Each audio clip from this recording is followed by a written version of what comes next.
anything tonight. From oblivion. OK, would a Sunak premiership save the Tories from electoral oblivion? Now, Chris Chope, you have seen a lot of leaders of the Conservative Party come and go in your time. There's always a sort of king or queen over the water that would be better than the current leader.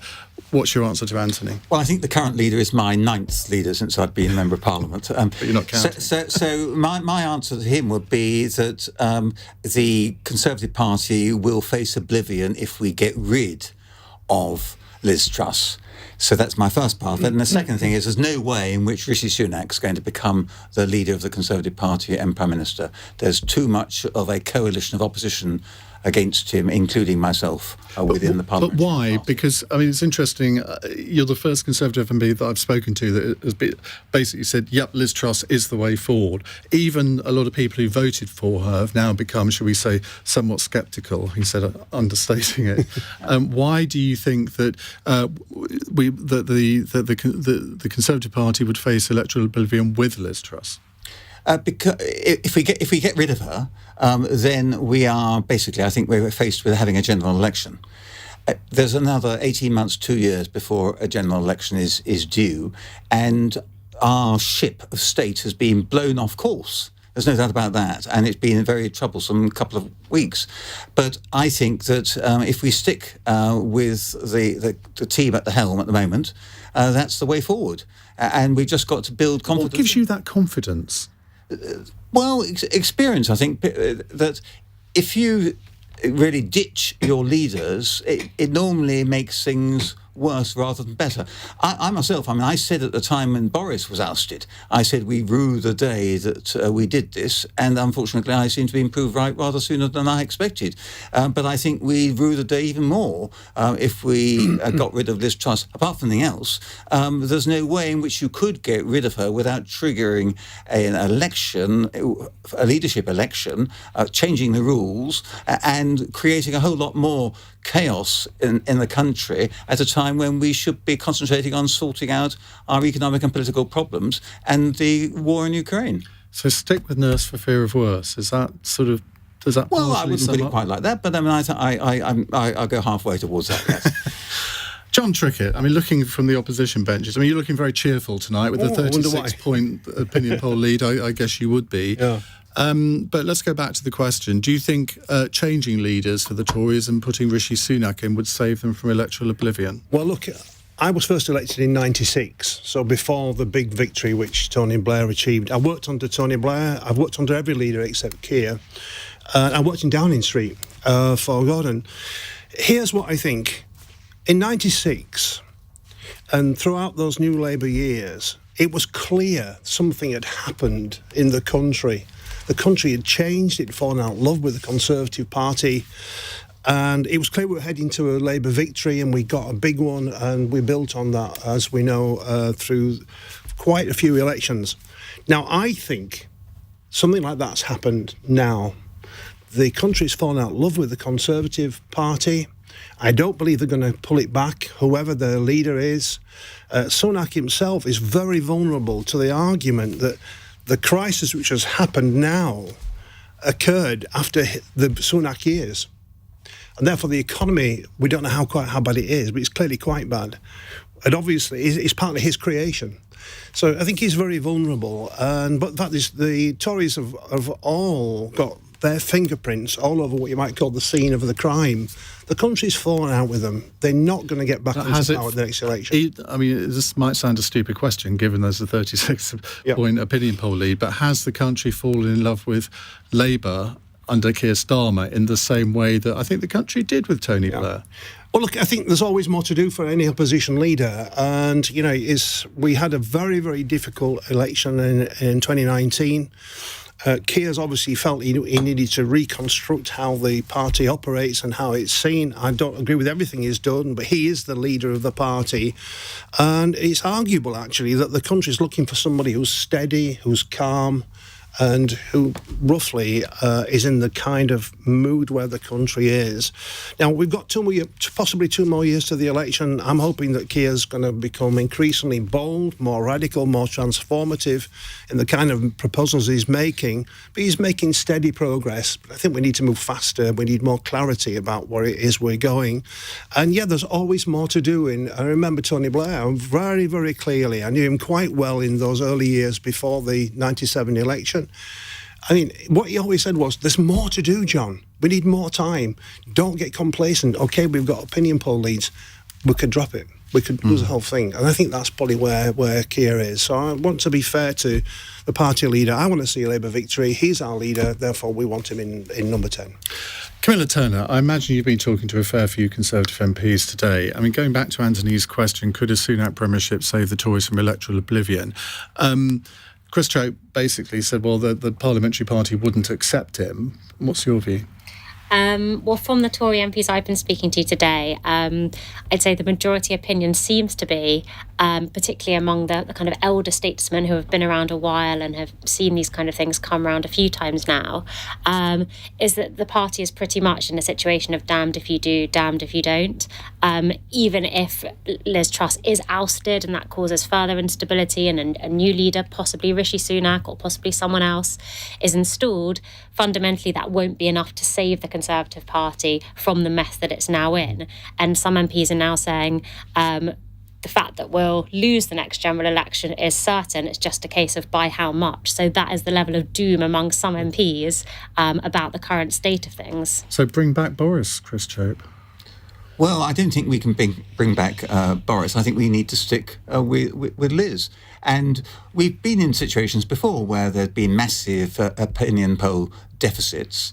And how do you recover from that? You stick to your guns. And I think it didn't work for John Major, reset. did it? Didn't work for John Major. It did work for John Major in a sense because after he's helped oust Margaret Thatcher, he ensured that we won the 92 general election. But then he put himself up for re-election in 1995. I don't know whether you supported him or I think you were a minister then, weren't you? No, I wasn't. That was my period out. Oh, was it? Out of Parliament. I've got no regrets about that. Sorry to remind you of that. I do apologise. But I mean, it didn't work for him in the sense that he then went down to a defeat. Whereas if they got Michael Portillo in or somebody else, it might have been a lesser defeat. I've no idea. None of us will ever know. I think what had happened then was that the Conservatives had been in office for such a long time that they'd run out of steam. You mean a bit like now? Well, not quite like this, because obviously Liz was going to inject a fresh lot of steam into it, and that's why I supported her, because I was very much in favour of changing the economic situation so that we went for growth and low taxes and re-galvanised our economy. Well, you must feel completely betrayed then by all these U-turns that have been announced. Well, I feel very let down, obviously, and I'm very extremely disappointed. But I see this But quite cheerful. Well, I've got to be cheerful because I see it as a tactical retreat rather than a strategic withdrawal, if I can put it like that. So that's why I think we you lose the battle, but you're still going to win the war. We work together, withdraw a bit, but then we can come forward again with our pro-growth, low-tax policies. Ben Nunn, what do you make of all of this? In answer to the question, I mean, it slightly depends on how you define oblivion, but I don't think Rishi can salvage this now, because I think what that mini budget the other week did was, for the first time in 20, 30 years, blew the Conservatives' credibility on the economy. I think that has done deep structural damage to their reputation on the economy.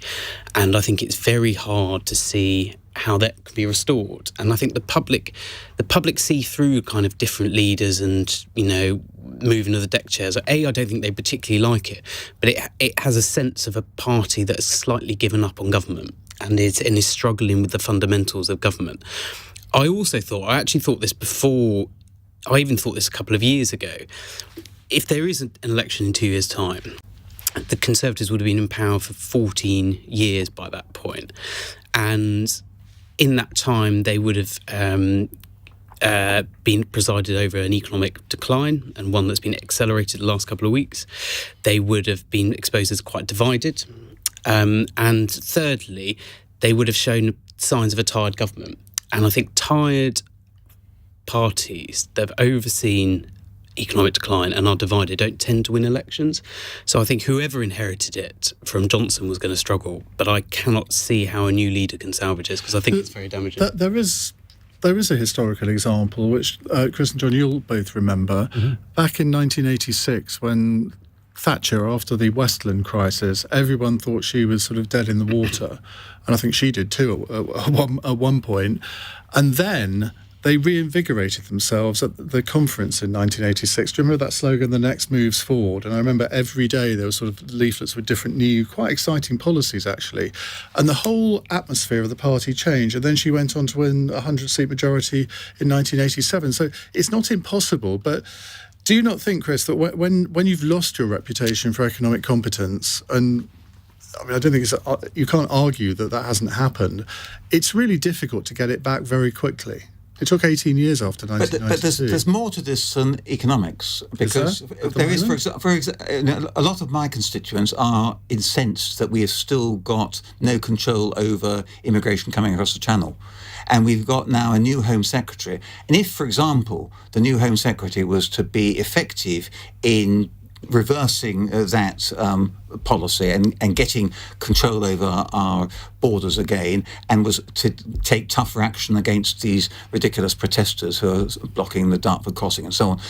Those are other ways in which the Conservatives could regain support.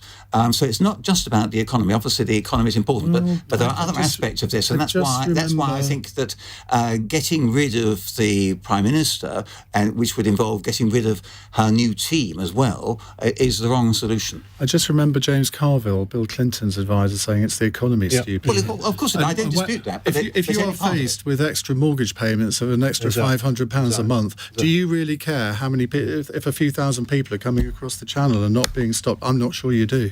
I'm not sure also on the mortgage rates, interest rates, they haven't hit yet for many people. No. It is going to be the middle of next year when interest rates are looking at 5, 6, 7, 8% for a mortgage. That is when people are going to really, really feel it. So, we keep talking about the polls and saying, can they get any worse? I genuinely don't think people can actually say no, because I think it is the economy that has shaped public opinion in the last couple of days, and a sense that the government's lost a grip of the economy. But I don't think all of the public are yet feeling it. And when they do start feeling it, I think it's going to get far, far worse. Right. Thank you very much for your question, Anthony. We'll come to more questions in a moment. 0345 6060 973. It's 8:15. This is LBC.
Cross Question with Iain Dale on LBC.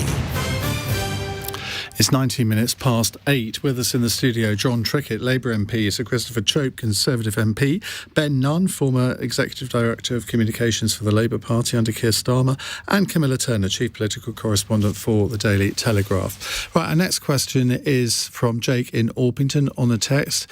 Very simple question in 6 words. Who is in charge of the country? Ben? Jeremy Hunt. I think in terms of the government, I think Jeremy Hunt is, and I think we've seen that today and the decisions he's taken. There is a more interesting question about how the markets have influenced and shaped government policy in such a dramatic way. I think that's more of a theological and existential question. But in terms of who's dictating government policy today, it's been Jeremy Hunt.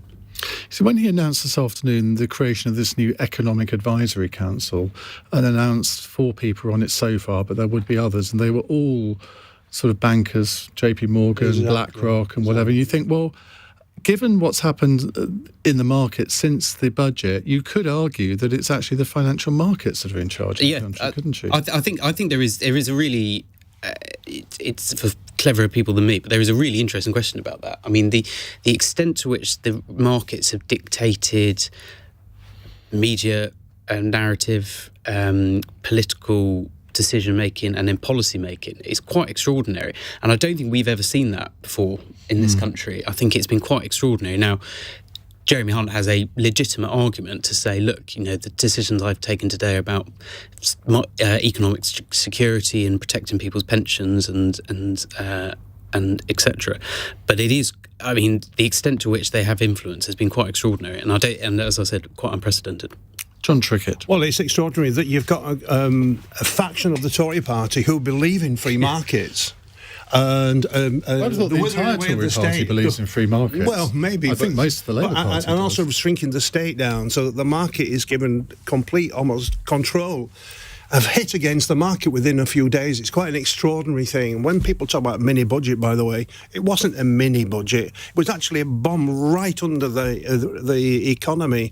What they've done is they've impacted on Middle England, the middle class, middle income earners, and they were never, I don't think, going to persuade the poor that they were on their side. But when you think about, tuition fees for kids, the mortgage, the people often have maybe decent large houses, the heating costs. It's middle income. It's middle income earners who have now been impacted in a way which no Tory government that I can ever remember has experienced before. But back to the question, who's in charge of the country? Well, I think, the markets are clearly in charge of the economy. And it's up to government to try to control the markets if they can live with that ideologically. Now, I just want to come to Hunt a minute, because he's the man who was there at the beginning when austerity started. And austerity, and people have had enough of austerity. Wages, salaries going down, or static services which you depend on completely cut to the bone. Now what's Hunt providing? What's he suggesting? More austerity. Well, let me just say this. That is why they're not going to win another election for a generation, simply because people have had a bellyful of Tory austerity. And I think that the Labour has to be clear. These are Tory cuts imposed by mismanagement of the economy. But what you're implying there is that there needs to be extra spending, which is what traditionally the electorate have always worried about Labour. Yeah. And if there is going to be all this extra spending on, all the things that you say, totally agree that there's an argument for that. But if the financial markets get spooked by that, we're back to square one, aren't we? The mistake they made was they thought they could spend all this money. Let's be honest, this was a massive spending splurge by the Tories. That's what this was, and unfunded, and without any evidence whatsoever to say that they could pay the money back. That's why we're in the state that we're in now and why the markets have reacted. Look, and I didn't agree with everything which Jeremy and John McDonnell did, but what we did provide was a detailed the so-called Grey Book analysis of where every penny was coming from. And this is a wealthy country. You might have done in 2017, you didn't in 2019, because every day John McDonnell was coming out with another spending. The 2019, which I've got in my the Grey Book, I have it with me tonight, and let me tell you, please don't get it out. But let me just make one point. Life is too. Keir and Rachel Reeves have come up with a proposal, which maybe people are not aware of. You can live in this country, you can work in this country, you can earn money in this country, but you can register yourself for tax purposes abroad. These are the people called non-doms. They're not domiciled in the UK to pay tax. If you were to end it, and it's Labour saying we would end it, it's £3 billion a year just from that one measure alone. But the trouble is that the Tories, and it may be there's some people in my party too, don't want to take on wealth, but we should. Because we tax income, but we don't tax wealth. Just before I come to the other two panellists, a quick word about Rachel Reeves today. I thought that was her best performance ever. I thought she was on fire, she was eloquent, she was passionate, something that I'm not sure... I don't think she's a natural speech maker, a natural performer, but I thought today you saw a very different side to her. It's not easy, and she made a couple of quite good jokes, it seemed to me. I thought she was on form. I think the wind's in our sails. The country's decided it doesn't want the Tories anymore. We've got to seal the deal, though. There's a bit of... there's a bit of... Rachel's quite not dissimilar with Keir. They are lockstep. I know we've heard that a lot of times. They genuinely are. They are genuinely lockstep. But Keir always used to get, less so now, used to get underestimated on those big parliamentary moments. People never thought he could do it, but he always used to rise to it. Rachel's quite like that as well. People aren't quite sure, but she does really rise to it, and she was brilliant today. Camilla Turner, back to Jake's question. Who's in charge of the country, apart from the Daily Telegraph? What if it was? I lost faith in trust too.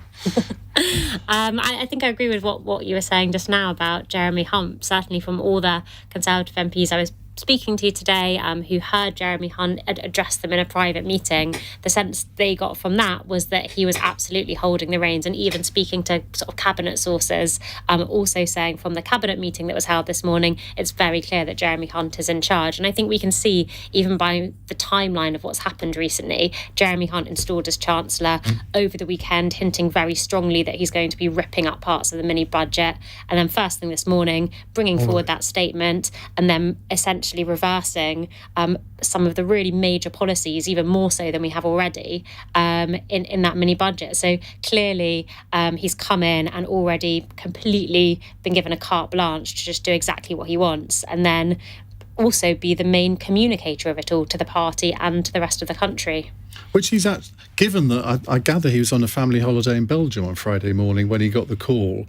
I mean, given that he then had to rush back on Friday and has done all of this over the weekend, and actually, I don't know whether you'd agree with this, Chris Chope, been quite a reassuring voice in all of this. I mean, whether you agree with the U-turns or not, he's actually stepped up to the plate in a way that I'm not sure I can imagine many other politicians being able to do. Yeah, in that respect, he was a good choice. Who appointed him? Who appointed him? Liz Truss appointed him. So she's in charge. And who worked with him closely at Chequers on Sunday on his package? Liz Truss did. So Liz Truss is very much in charge. But the other people who I think are still trying to be in charge are the anti-growth coalition. And they have fought back very strongly over the last week or so. And I think it's important that Liz and her team now see them off. Who is this anti-growth coalition? Because who, apart from mad environmentalists, and I'm talking about the extreme environmentalists, who is anti-growth? We're all in favour of growth, aren't we? Well, John just identified he wanted to penalise non-DOMs and penalise them to the extent of £3 billion, recognising that the yield of tax already is about 900 billion. So it's a trivia, but it just shows a prejudice against people who are foreign nationals who want to help our country. The one thing I would say that Truss has said, which is correct, is this country needs to grow the economy. I mean, I represent some of the poorest people in the whole country, and when you ask the question, how much wealth are they producing per hour? It's measured by something called GVA, which we don't need to go into. GVA per hour, it's very, very low because of lack of investment, and therefore the wages and salaries are low as well. So we have to drive up productivity in order to be able to pay people a proper income and drive growth. But you don't do it by abandoning all government and handing everything over to the market. Let's introduce a sort of allied question here, because I think the consensus is sort of Jeremy Hunt is, even if he's not the most powerful, he's one of the most powerful. Gareth in Matlock has a question. Hello, Gareth. Good evening, Ian. Nice to speak to you. Hi. Yeah, so my question, very simply, and I think it's in tune with your programme, has Jeremy Hunt today instigated a policy of austerity Mark II? Yep. It's on behalf of the Conservative Party. Yep. Well, John, you've kind of already addressed this, but did. you clearly think he has. I did, and I think the reason why I believe that the Tories are out whenever the election is taking place is precisely because we've seen it all before. Let me just, if you don't mind, let me just quickly, in our area, the school holiday is finished. People can't buy the clothes that the children need, the school uniforms. And so there's a school uniform bank in Featherstone, in my constituency. 34 families turned up the other night. One woman with 5 children, she couldn't put shoes on the children's feet to go to school or to go anywhere. The children's feet were all covered in blisters and crooked as a result of it. And now, don't tell them that they've got to put with more austerity.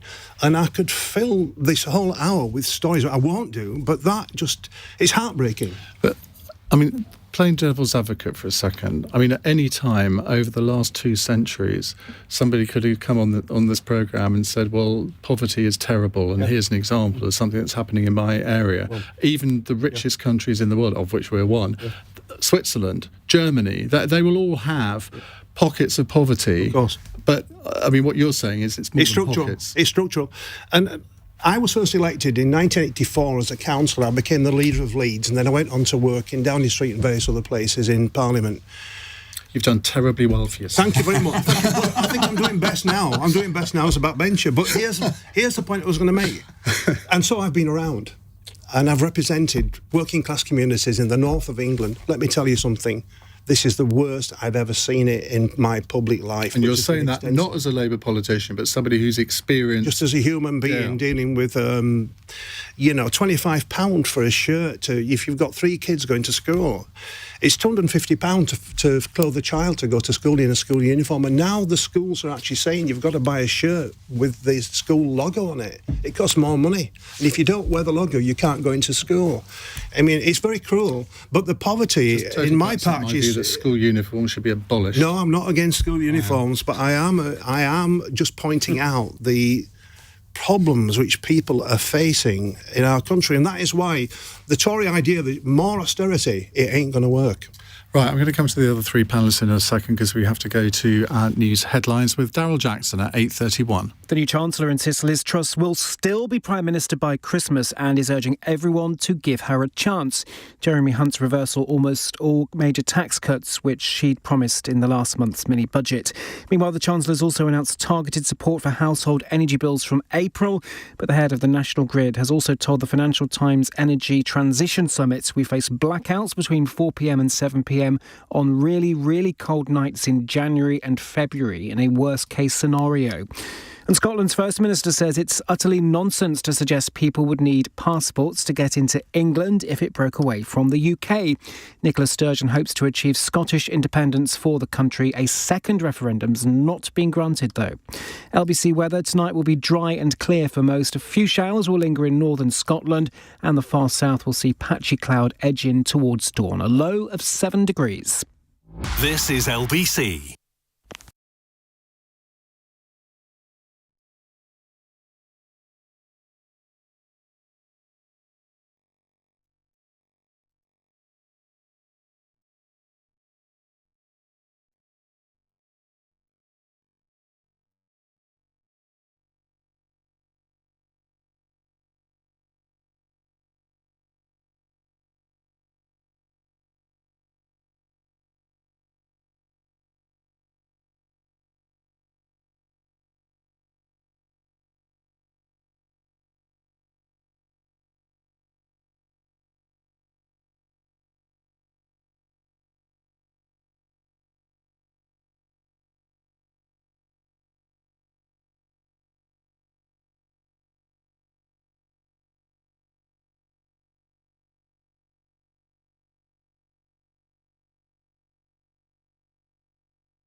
Leading Britain's conversation. Cross Question with Iain Dale. Tweet at LBC. 8:35, Chris Chope, Camilla Turner, Ben Nunn and John Trickett with us answering your calls. Now, we were just answering a question from Gareth in Matlock, or at least John was. Has Jeremy Hunt introduced austerity Mark II today? Chris Chope. No, he hasn't. And he was at pains to point out that this is not an austerity budget, although we'll find out the details of the budget on the 31st of October. But I think it's a bit of wishful thinking on John Trickett's part to think that this is going to be able to be regarded as just austerity. What is important is that we get better value for money in our public services. We increase productivity. And I heard from Jeremy Hunt a determination to get to grips with a lot of the waste which there is in the public sector. Well, why is there still waste after 12 years of a Tory government? Because we let it drift, because we became complacent. It's all part of the debt-fueled economy which we were given, I think, by the Bank of England.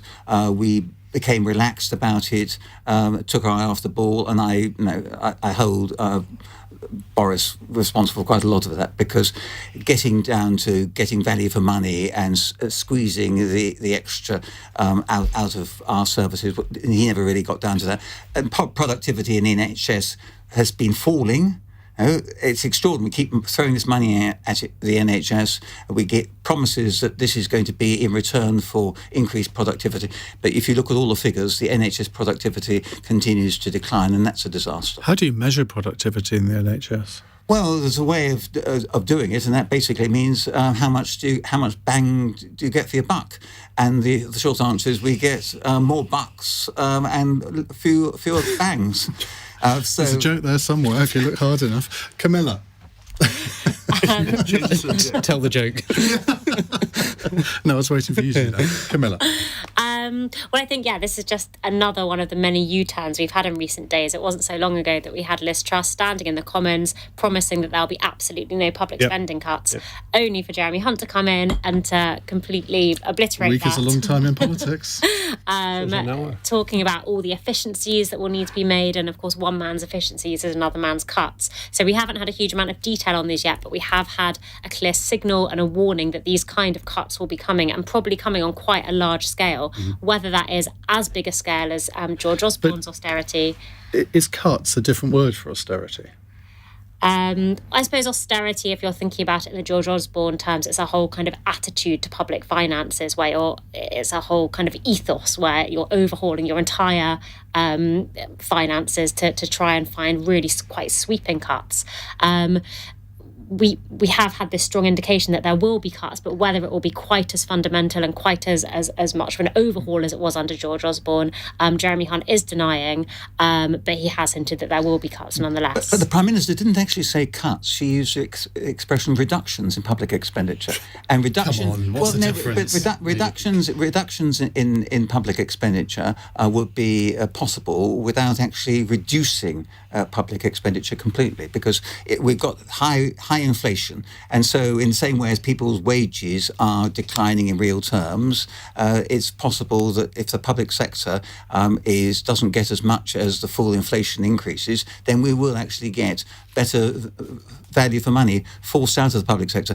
Years ago, when I was leader of Wandsworth Council and we had the crisis around 1981, we took 20% out of Wandsworth Council's budget, reduced the local tax to the lowest in the country, and that delivered 40 years of Conservative control in Wandsworth. That can be done, and all it needs is the will on the part of the government to do it. I suppose, Ben Nunn, we should remember that austerity policies were created by Chancellor Philip Snowden and Stafford Cripps back in the 30s and 40s. Possibly, yeah. I mean, you may well remember that. Even I'm not that. Yeah. I think I kind of agree with Camilla. I don't think we don't know the details of what's coming. There's something, there's obviously details to come, but I think it will. Whether you call it austerity, I think it will feel bad, and I think people will feel. Will have a very difficult couple of years coming, because there's a combination of, you have got public services that are under an extraordinary amount of strain, whether it's huge waiting lists, pressures on schools, some of the things John has talked about. But unlike what we had under austerity under David Cameron and George Osborne, we've got very high inflation and we've got rising interest rates, and that's going to put a real squeeze on people's pockets. And the other thing I think I'd say is, for whether right or wrong, and the debate was 12 years ago now, so it's over. In 2010, I think the public were ready for austerity in some ways, in as much as they'd had 2 or 3 years. I think they understood it. That's a better way of saying it. Yeah, they understood austerity, and they understood it was coming. They could see it coming because they'd had 2 years of a political debate about cuts and the need to trim back budgets. The public aren't ready for it this time, not least because over the summer and in 2019, they were promised boom, best years ahead, levelling up, everything's getting better, sunshine, champagne at the end of a rainbow, all the good stuff. And it's now they're going to be hit with a hard, cold reality. And Jeremy Hunt, to his credit, was facing up to it today, but he's probably the first politician in the government that started talking about it. Gareth, thank you very much for that. Rupert in Lancaster has a question. Hi, Rupert. Hello, Ian. Yeah, my question is, does it suit the Labour Party to keep Liz Truss in office? John Trickett. Well, I don't think like that. I mean, look, I represent, as I've said already, quite some very poor people in Yorkshire, in the north of England, and I have to face up to them, and it's very difficult. And so I want to see the back of her, because she took a bomb to the economy, and it was a disgrace what they did. Whether or not those people are going to suffer for the next 2 years under a Tory government, if that's when the election is, means I think that whoever takes over from her is actually going to be attacking the communities that I represent. So, look, in the end of the day, they can shuffle the deck chairs as much as they like, but it is a Titanic. It's going down. And what worries me is the damage it's doing to the people that I live amongst and represent. And it's very touching to see people. So you don't think it would make any difference whether Rishi Sunak, Penny Mordaunt, Boris Johnson, Uncle Tom Cobley was leader of the Conservative Party on Labour's election chances? Because I would have thought there has to be some sort of difference there. I'm not convinced. I think the country have had enough, and as I've said several times, I don't want to repeat myself too much, but they've had enough, and they want to see a change, a new direction, a hope.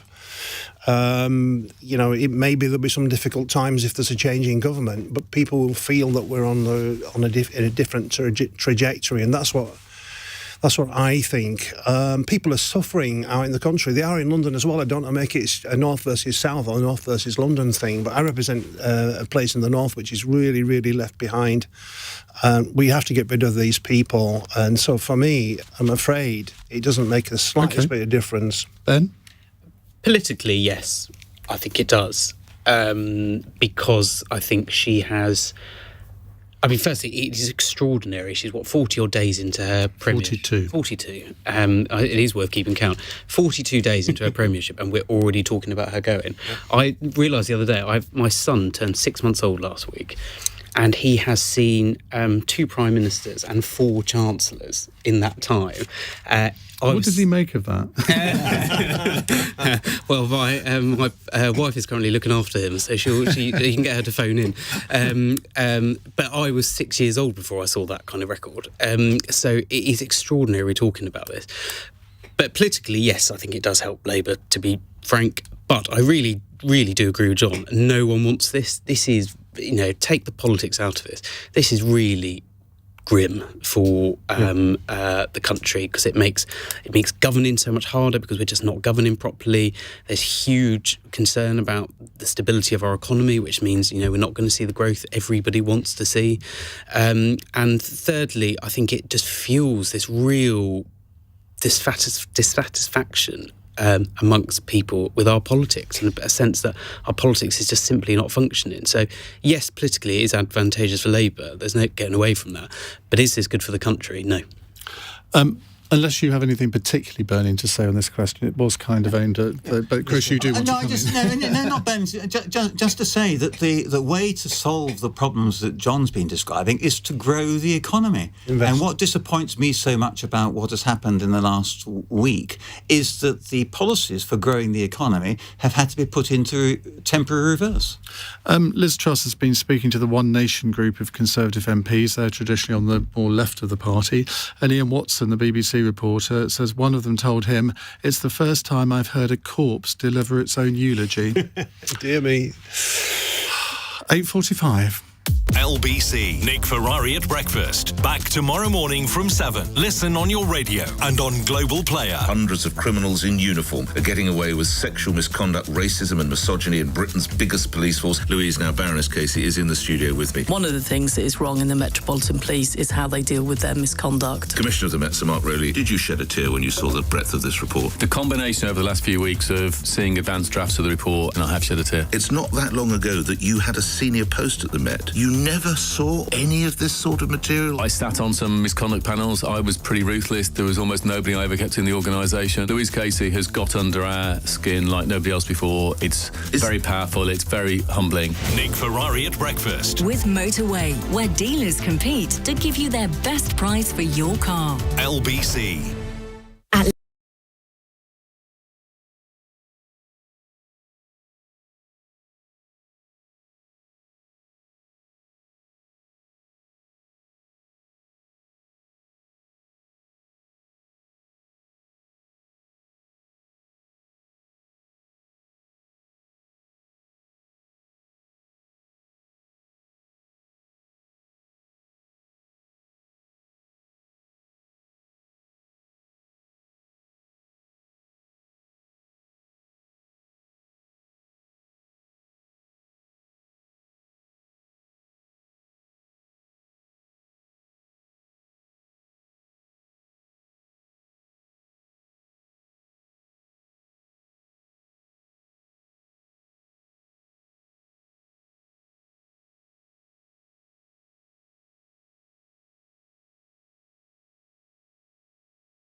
Cross Question with Iain Dale on LBC. Text 84850.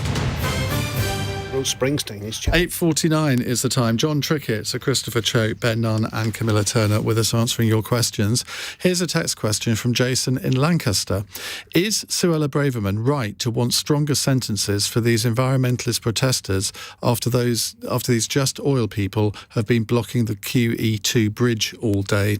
I think they climbed 80 metres up, which, I mean, I went over that bridge last night, and I mean, anybody that does that is incredibly brave or an absolute fool or both. But it's effectively shut the bridge for the whole day. So bigger fines, bigger sentences. I mean, the police have had a lot of criticism over the past couple of years for not taking strong action against people who block roads. Camilla? Well, I think this is something that really exercises a lot of voters. It's causes inconvenience to their commuting, to just getting around and living their daily lives. And of course, those aren't the people who are making decisions about oil or about these environmental protections that the protesters are worried about. So you're just inconveniencing people who won't really help you solve the problems you're setting out to address.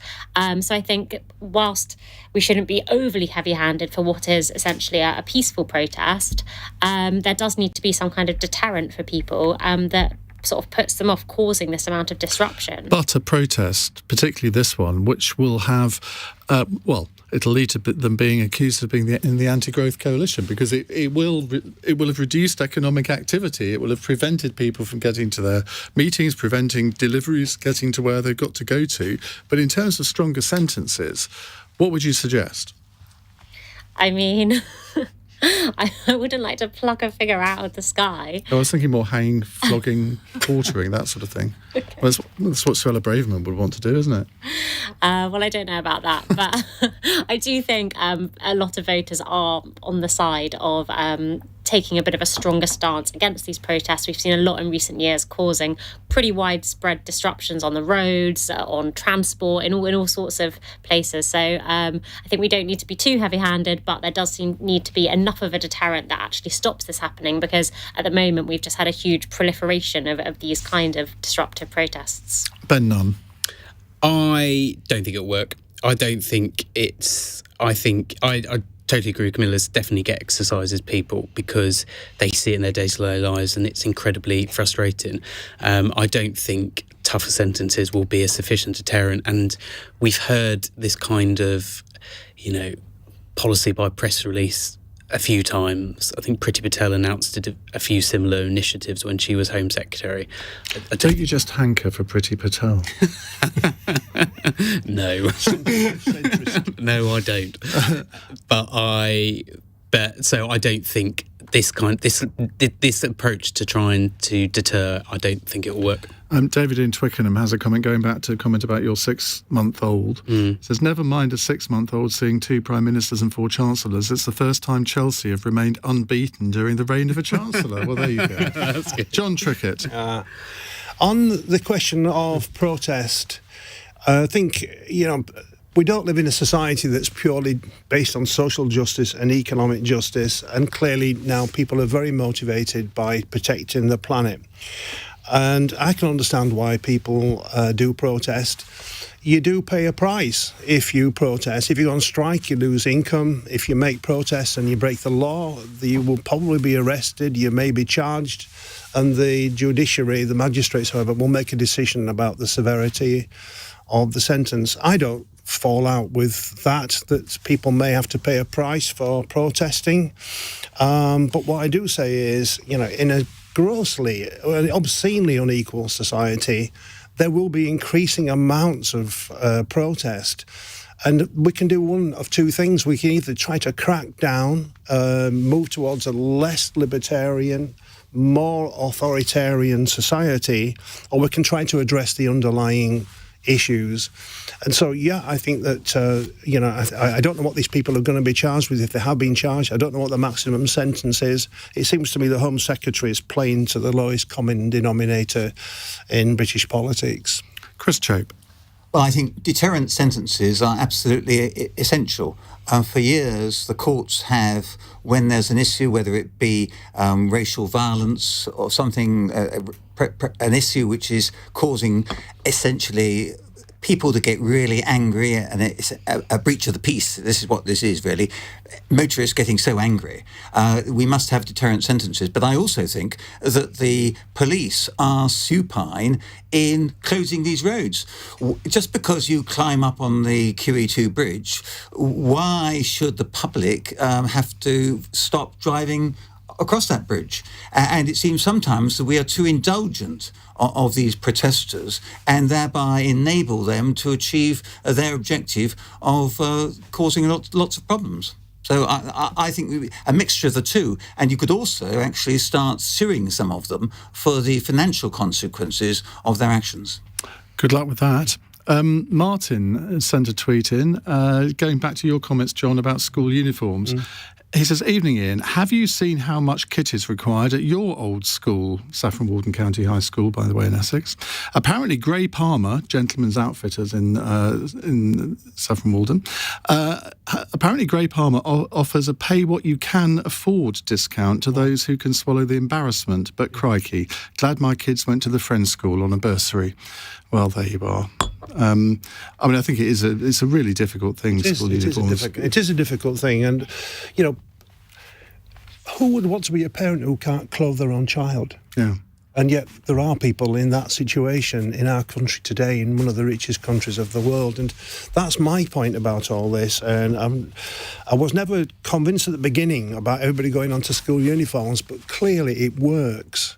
But the cost of... Funny how it works in Germany without school uniforms as well. Well, that is true. But look, there seems to be a consensus that schools should have uniforms. Now, we're going to have rather quick answers from you for this next question. It's from Jackson in Dagenham. Jackson, hi, go ahead. Hello, Ian and Palanis. I'm a Labour voter. I'm a Jeremy Corbyn voter, actually, and I don't hold any truck with these policies of Liz Truss and Kwasi Kwarteng, but listening to LBC, the quality of discussion is almost varying on the personal attacks. How can we, as commentators and experts, tone down our discussions and keep it only to policy and not to individual personal attacks? How can we do this? Do you not think that personality is important in politics, though, and that if you haven't got the kind of personality that can cope with media interrogation or even parliamentary interrogation, that says something about your leadership skills? I think it's personable to see someone struggling in those particular areas of communication, but that's human. But what I want to stick to as a listener, what I want to stick to are the policies. You agree with it or disagree with it. But when it comes to, I've been listening all day, and when it comes to commentators, whether it's gobs on a stick or experts, seeming to attack individuals. These people have families. These people have feelings. Now, I do not agree with their policies. Right. Jackson, I've just looked at the time, and my panel is only going to have 30 seconds each to answer this. But it's a really good point. Camilla, let's start with you. I think it's pretty inescapable to talk about personality when at the moment there are huge question marks over the capability of our Prime Minister to lead the country. I think that is all about personality because she's the person at the top of the Conservative Party and they are in power. So if not personality, I don't know what that's about.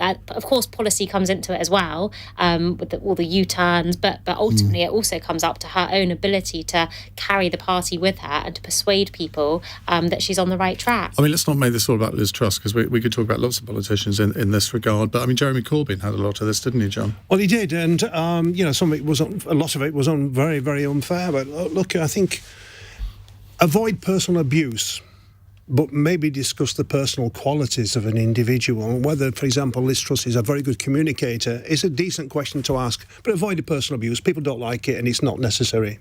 Ben? I agree with John and Camilla.